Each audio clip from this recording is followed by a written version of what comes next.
Un fine settimana all'insegna dello sport e del mare. Il 29 e il 30 marzo a Chiavari si è svolta la seconda tappa del campionato regionale ligure di vela paralimpica classe ANSA 303 a cura della Lega Navale Italiana Chiavari-Lavagna. Il programma di gara ha visto 3 prove in mare per equipaggi in singolo al sabato e 3 prove per equipaggi in doppio la domenica. Circa 20 partecipanti tra velisti e accompagnatori. La premiazione ha celebrato le figure degli accompagnatori e degli atleti, concludendo una tappa che conferma ancora di più la crescita a livello locale ed extraregionale della vela paralimpica. 2 giorni completamente diversi, con condizioni meteo diverse, però sono riuscita a portare a casa il primo posto in entrambe le categorie. Ecco, come ti sei trovata nelle acque chiavaresi?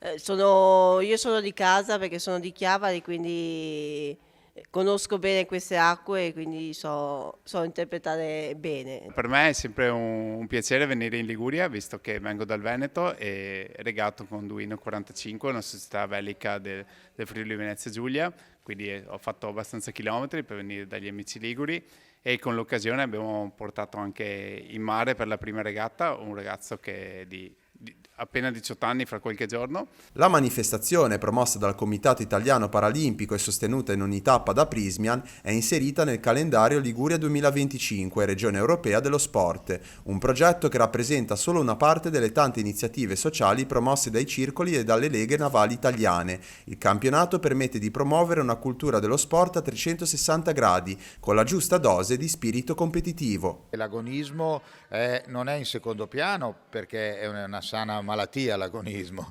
però veramente sono la ricchezza di ogni singola persona ed è anche il valore dello sport, tant'è vero che questa manifestazione è anche promossa dal Panathlon Chiavari, il valore dello sport è proprio quello che ognuno di loro sa trovare la motivazione per migliorarsi. La prossima tappa del campionato si terrà il 12 e il 13 aprile nelle acque di Andorra, ma in programma c'è anche un altro progetto di livello internazionale. Cioè quello di regattare su una barca un pochino diversa che si chiama Liberty, che si regatta in singolo, e per fare questo dobbiamo trasferirci, andare a regattare, a confrontarci all'estero, in Olanda e in Inghilterra.